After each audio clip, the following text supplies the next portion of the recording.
Btr सरकनि मोनसे बाखनायजाथाव हाबा।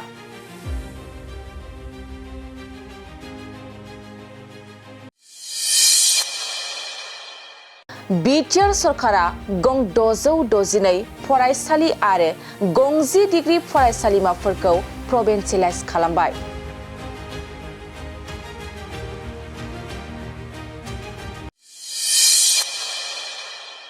नंगौ, थारैनो Btr सरकारा खोथा होनाय बायदिनो गासै गं 662 फरायसालि आरो गं 10 डिग्री फरायसालिमाफोरखौ प्रभिन्सियेलाइज खालामबाय।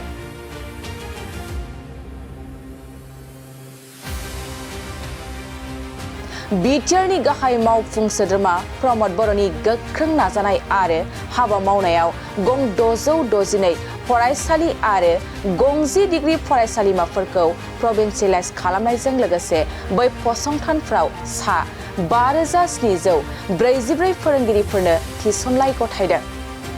मख'नो गोनांदि दुलाराय बर' फरायसा आफादा Btrनि इयुनखौ गोजों खालामनो आरो फरायसाफोरखौ सोलोंथाइ लानायाव गोख्रों खालामनो थाखाय Btrनि फरायसालि आरो फरायसालिमाफोरखौ प्रभिन्सियेलाइज खालामनो आसाम सरकार आरो Btr सरकारखौ सिगांनिफ्रायनो नारसोमबोगासिनो दंमोन। थारैनो बिथांमोननि नारसोमनाय आरो प्रमद बर'नि गोख्रों नाजानायाव दिनै गं 662 फरायसालि आरो गं 10 डिग्री फरायसालिमाफोरखौ प्रभिन्सियेलाइज खालामबाय। बेजों लोगोसेनो बैफोर फसंथानफ्राव गासै सा 5744 फोरोंगिरिफोरनो थिसनलाइ गथायबाय। थारैनो बियो Btr सरकारनि मोनसे बाखनायजाथाव हाबा होनना जों बुंनांगोन।